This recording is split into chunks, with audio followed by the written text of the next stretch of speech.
afena ya bedru ha ti ya bedru ha asida pesie na ya difre Kofi Adoma na busuafo ho edi manana ye nana ye no ye danase esumbu amaye ye se ye to anamo eba na ya bedanase na ka ese Kofi Adoma ni papa chuchuru mujonga se oba ha ansense yare enti wantimi amba wayi nenua jodi na chi na chiriba eye papa fojo owo ha oka ye ho na yedi asidan de esumbu sei eba ediba ye nana de wa ye no eso ye ne dodo nti ye tu anamo ebeduru ha ya ma no nsapan saa nti ye kita yabwa nantwie ye otuadua se yeba ebeda na nasi na watumia ho se ye oyema abusiafo no waye ade a esumbo abusiafo energy we kire odo a ye no ewo ho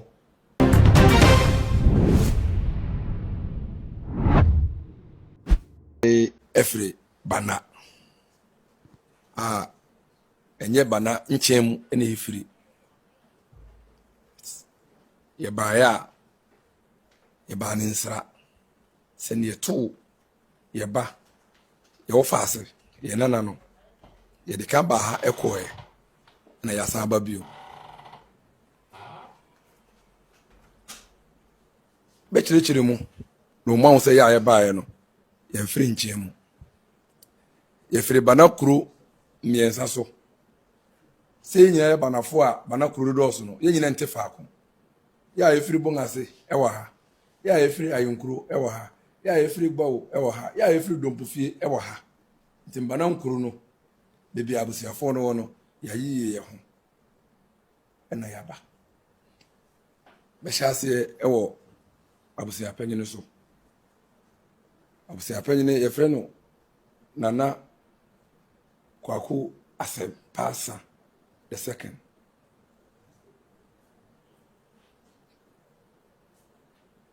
metra na makominsa ne faso mi ofane ye komwa nana kono nana no e fe no mi mo mi fe no ofa ti amafo so fe no James anane wo ye mi ofa nana kono so nana no papa ya oti we e fe no ya Collins of Aminos ya Collins on boom enedi nana kuno echi papa enzo edi kobna papa edi papa fojo onu mum enedi nana kuno papa echi mame baako papa baako ti papa enye nipa ofri nchen no funzio baako pe na one nana kuno papa anom papa enzo eye nana kunu soa bano no ono so efiri bongase me ami ka se ye fe me kobramba do nana kunu maame o mo last born me maame ewu ye 10 be edin a ye de frɛ me ewo bono ne bana eje ni ye ba ya amane a ye de ba ye no mpanyifo a wo ho ye de medane na me dia mampanyifo na mane kura no mo dia medamase etikesi a wode yeni mo de aba na nafa cheme bana mayene papa na wote so no ni bra panyine ni ti ye mahina konya no na besi ofi ha no anye nchen medamase bi nana no bedavase mesre mani die mo enu e kasa kakra aso mo mfa ncheme se matna konyam na me kasa ekire mo se kakra eto ntina mantimi angina konyam ti ono de mo fa nche me anam no ye sha ase dia de menia edi kan ya no asidana ye dinam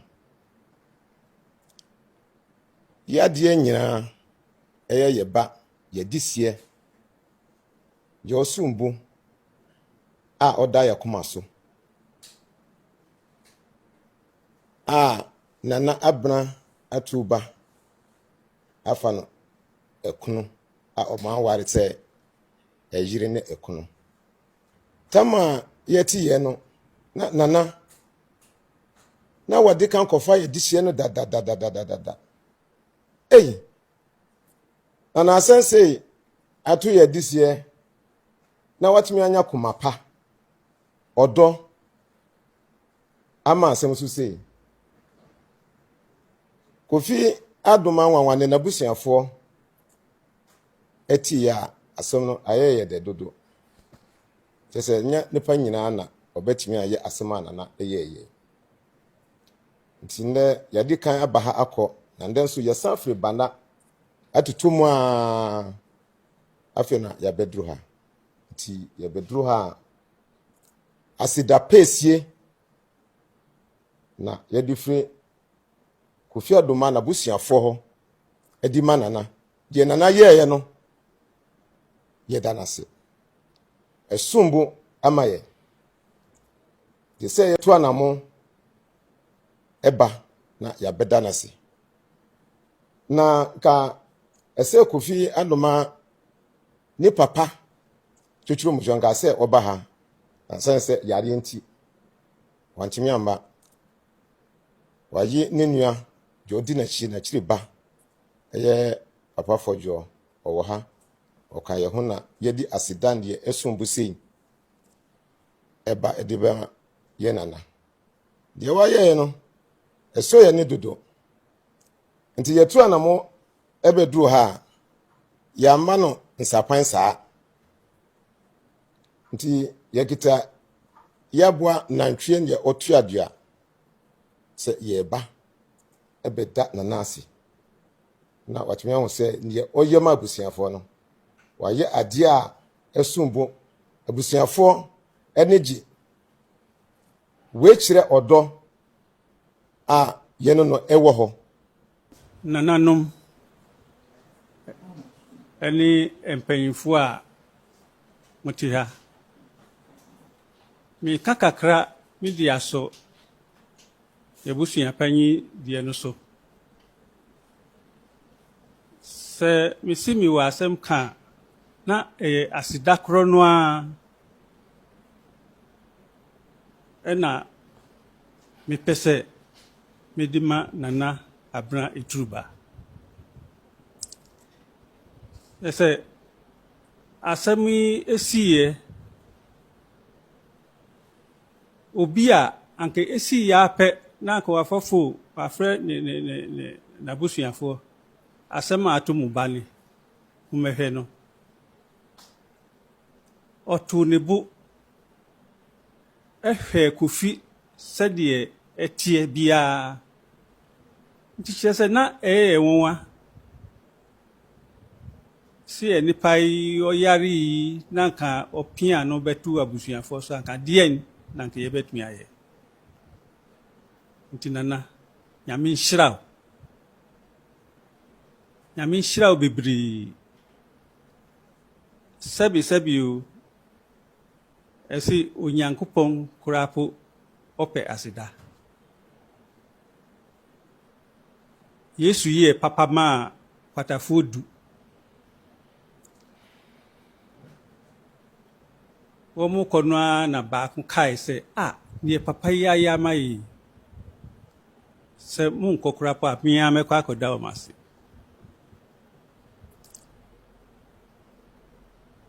yaba ye de ya nya ne pa ba ku kura pa we kiri abusua no ne mpanyimfo a ya ka no nti nana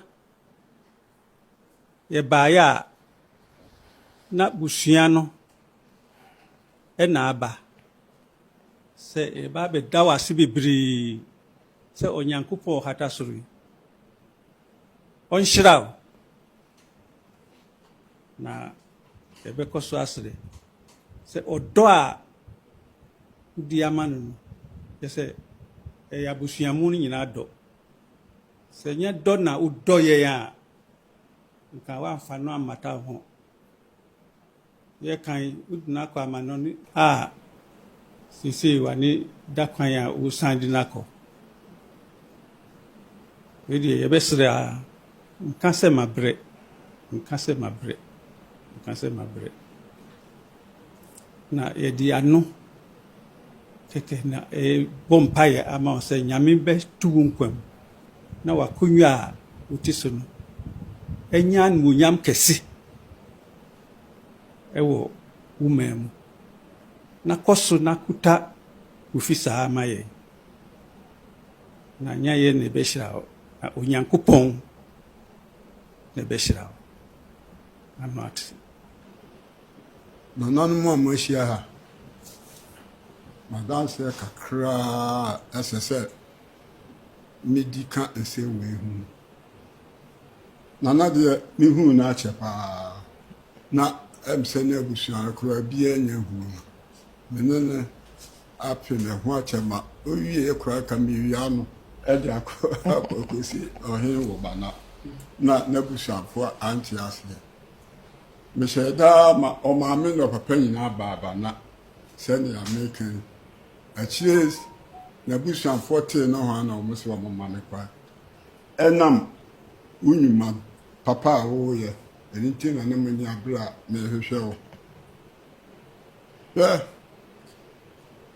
Kofi ne papa na wotee sɛ ɔtɔn cement mmea na meba ha ne maame oyi certificate no a wakɔ prepare sɛ mfa kɔma Kofi na ɔmɛtɔn cement mmea na de krataa no kɔkɔhyɛ Kofi ne papa nsɛm sɛ wasɛne sɛ memfa krataa mmra na fa tɔn cement apa maame de cement bɛ 2 or 3 tips kɔɛ na hwan na ɛbɛyɛ saa adwuma wei hwan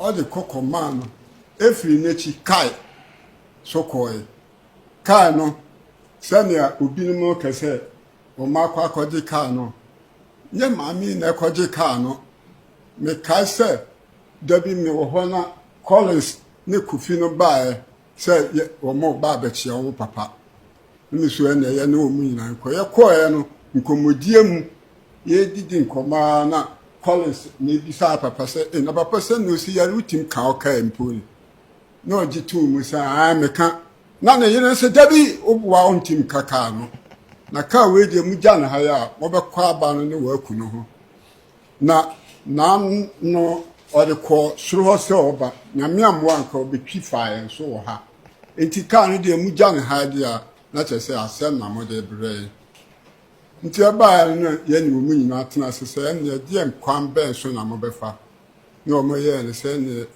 yɛnkɔ kɔtɔn ne yɛntɔ service ne yɛmfa ma obi na ɔmfa nyɛ tan drive no bi na sɛnea ɛbɛyɛ Kofi no daily ayi biara wobɛnya bi de atɔ aduane adi na ɔma ɔte aseɛ na ɔmo yɛɛ ne nyɛ Kofi anaasɛ Collins na ɛkɔɔ sɛ ɔkɔ akɔgye anaa maame na ɛkɔɔ sɛ ɔkɔ akɔgye kae na demand no a ɛbaa no kyerɛ sɛ wamfa kaa no amma na esi hɔ a ɔno bɛprɛse sɛ ɔbɛfa aka ɔka so na edu baabi a nipa na napɔmuteɛ ɛnyanyɛ enwie pɛyɛ no saa na ɔbɛyɛ na ɔde saa kaa no ɛde kaa no meka esi sunya sisi a ɛni ha ɛwɔ sunya tiwa enti maame yɛsrɛw nana ma aba mu yɛn a ɛwɔ hɔ deɛ yɛnim banama nyinaa meka wɔ mu tie nti mesrɛw bana mekasa ha sisi ɛte sɛ nya banama na ɛkasa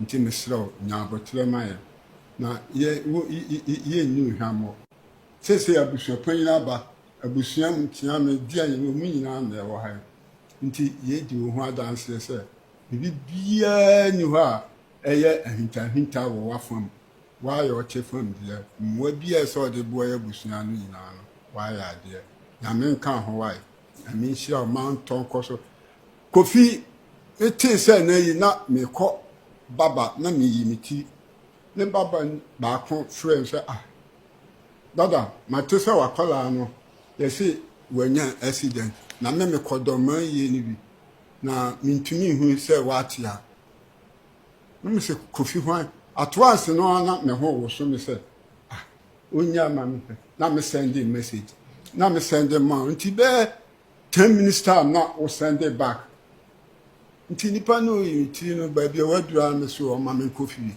na me de ba fi so na oba nka onani ni obi ni kunu yo ho ne wanya esan bi atisi no nka obia nka obefura busua ni nyina momra na sese mo ba no se ni so we ye ni cool kwapem se Kofi ho nti de bia na pa bia me da sore a aje me frɛ bisa se Kofi oho te se ma me pacho oho te se obia ho ye ni a o ye bia ye hu nyame kan ho wa na me hia ma ntimi nye ne chen we mai nyina so ye nya so mfa so da mo ase nanso mmeka kakra andi mininu danane mininu damu opani yakope neno ka chem se yemra na yemhwe makwalai na papa da na eno no ani mbuosu nanso na ne de mininu da nso da ba bi of kana sense ma no oyini papa na nei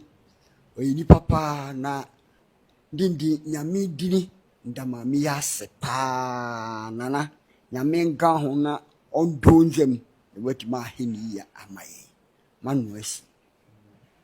I guess I can speak on behalf of the family.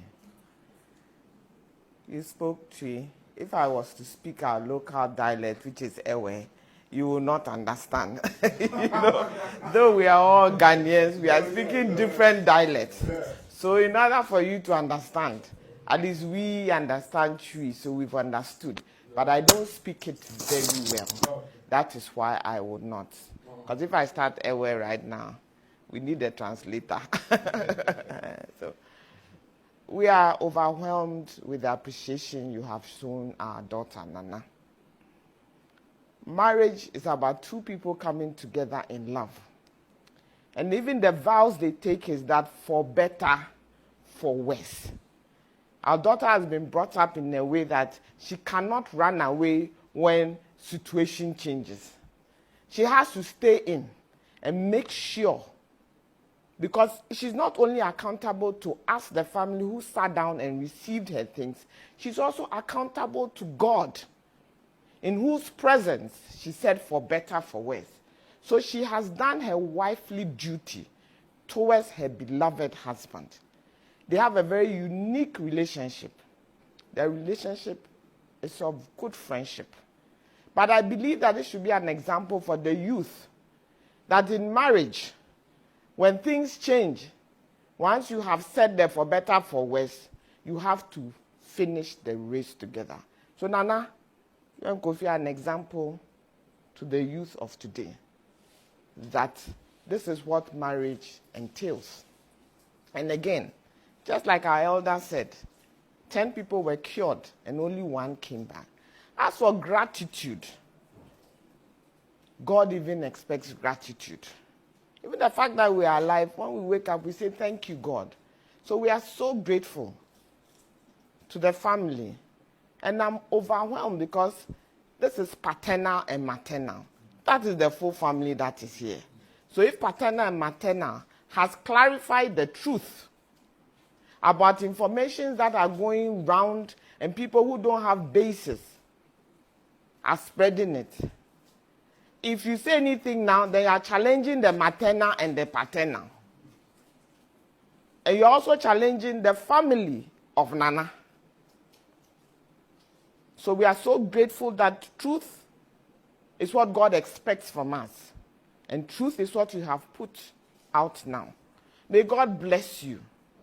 May he honor himself in your life. And one thing we desire is that continue to pray for total healing for Kofi. Continue to pray for Nana as well. Because though Kofi is physically sick, psychologically, this is having an effect on our daughter, Nana, as well.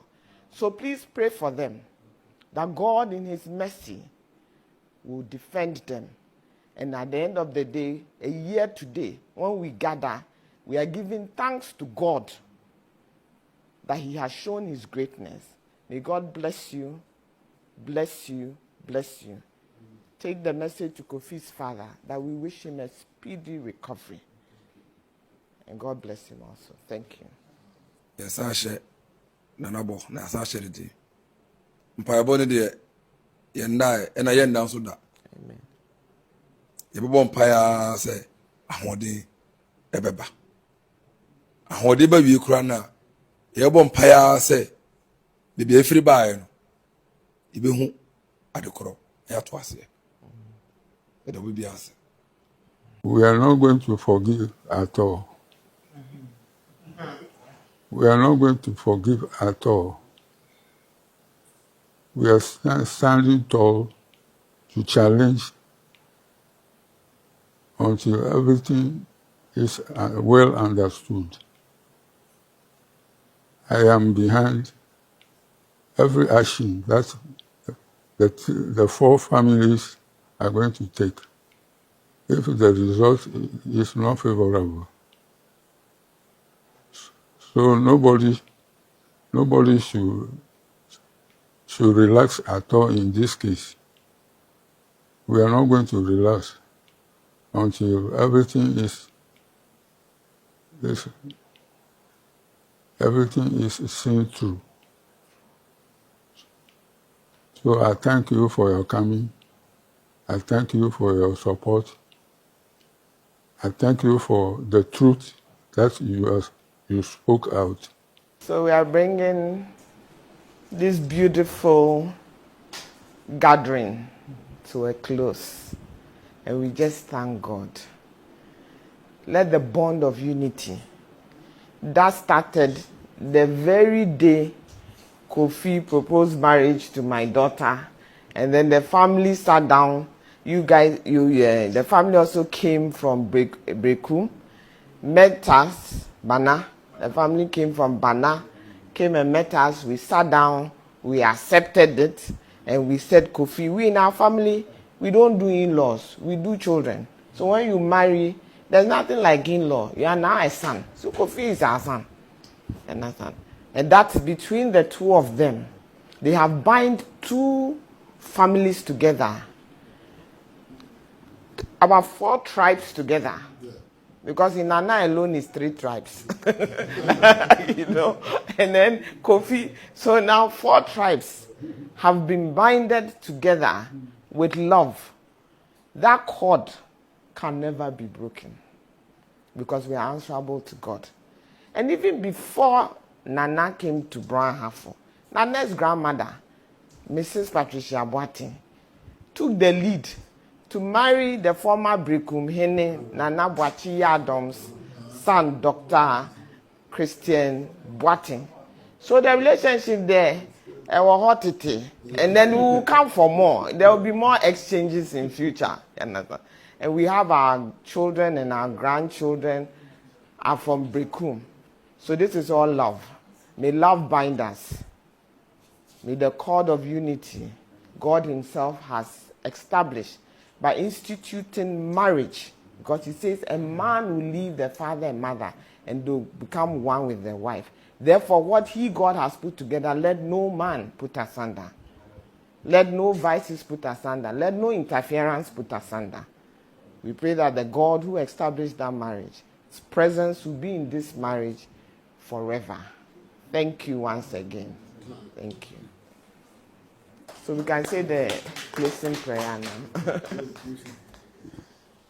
Okay, I'll continue. Our Heavenly Father, having come to a successful end of this meeting, we have to give back to you your thanks. Father, we thank you so much